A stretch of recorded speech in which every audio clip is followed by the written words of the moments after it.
A man finds the richest gold deposit in North American history. He sells it drunk for $500 and a case of whiskey. That's not where this story gets dark. That's just the beginning. West of Pikes Peak, a broke cowboy named Bob Womack spent 16 years being laughed off this mountain.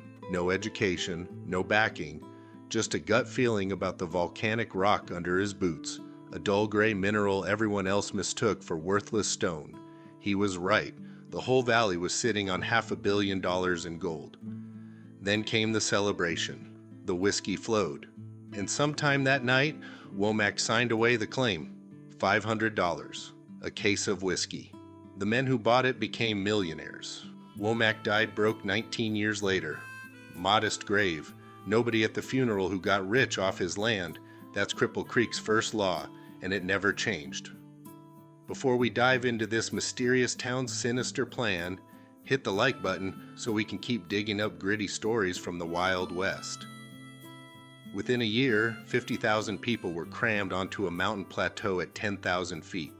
Saloons, brothels, banks, and opera houses, all running at the same time, because the mines never stopped and neither did anything else.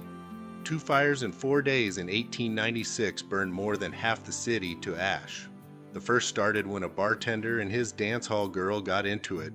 Oil lamp, curtains, gone. 4 days later, a cook spilled grease on a hot stove. What the first fire missed, the second took. The city council banned wood construction before the smoke cleared. Cripple Creek rebuilt in brick, faster and harder than before. 1 block off the main street, a madam named Pearl DeVere ran the most modern building in the entire district. Electricity, hot running water, indoor plumbing.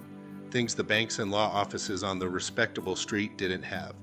She died at one of her own parties. Her clients paid for the burial gown. The building still stands. Robert Ford, the man who shot Jesse James, tried to enter Cripple Creek. The sheriff turned him away at the edge of town. No explanation recorded. The message was clear enough. This place had enough trouble without importing his. The miners who dug all of it out earned $3 a day.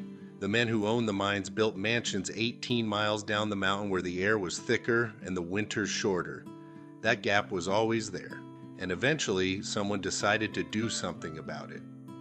In 1902, the mine owners sat down and wrote out their plan. Not in secret, not in code. They put it in their own documents in plain language. They would pursue, and I'm quoting directly, the active cleansing of the state of the miners' union. Then they bought a governor, appointed a general who was on their personal payroll, and sent the Colorado National Guard into Cripple Creek, not to keep the peace, but to destroy every man who wouldn't sign away his rights. What happened next makes the lawless years look tame. Elected officials dragged out of office without charges. Newspaper editors jailed for what they printed.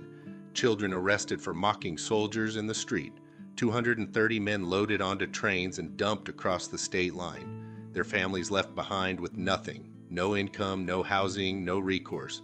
And one U.S. Army lieutenant, when asked how any of this was legal, gave an answer that was recorded and never punished. That quote, and what came after it, is the part of this story that nobody talks about. The mine owner's general was named Sherman Bell. Before the governor appointed him to command Colorado's National Guard, Bell had been a mining industry manager in this same district. His loyalty wasn't a secret. Neither was his second paycheck, $3,200 a year, paid directly to him by the mine owners on top of his state salary. Nobody did anything about it. Bell rolled into Cripple Creek in August 1903 and told the press exactly what he was there for. I'm here to do up this damned anarchistic Western Federation. He brought hundreds of troops, 1,000 rifles, and 60,000 rounds of ammunition. The miners had done one thing: stopped working. That was it. No violence, no property destruction. They stopped showing up. For this, Colorado sent an army. Bell started arresting people under 3 words that turned out to mean anything he needed them to mean: military necessity, union leaders, organizers, a sitting justice of the peace, the county commissioner, newspaper editors who printed the wrong opinion. No warrants, no charges, no courtrooms. Just soldiers and a phrase that had swallowed the law whole. Landlords got the message. Don't rent to union families. Mine managers handed out yellow dog contracts. Sign away your right to organize or you don't work. The same army enforcing all of it. Then June 6, 1904. A bomb at the Independence Depot. 13 non-union miners killed waiting for a shift change. The Western Federation of Miners was blamed within hours, but one of Bell's own officers later signed a sworn affidavit saying he had brought Bell direct evidence pointing to someone else, and Bell refused to look at it. The union's guilt was too useful to investigate. 230 men who wouldn't sign the pledge were loaded onto trains. Special Order Number 6 called it what it was: carry them to the state line and leave them there. American citizens, no trial, no charges. Deposited across the border by military order because a corporation found their convictions inconvenient. Their families applied to the American Red Cross for food. And then a soldier said it out loud. A citizen confronted a lieutenant and asked, "How is any of this constitutional?" The lieutenant said, "To hell with the Constitution. We aren't going by the Constitution." He faced no consequences. The governor faced none. The mine owners faced none. Nobody was ever charged with anything, not even for the bomb. The union was gone. The mine owners had won everything they wanted. What they couldn't buy was more time. The gold ran thin. Production peaked and started its long slide. The young left first, then the families, then the businesses that served the families. 50,000 people became 35,000, then 20,000, then fewer than 2,000 by mid-century. The satellite towns died without ceremony.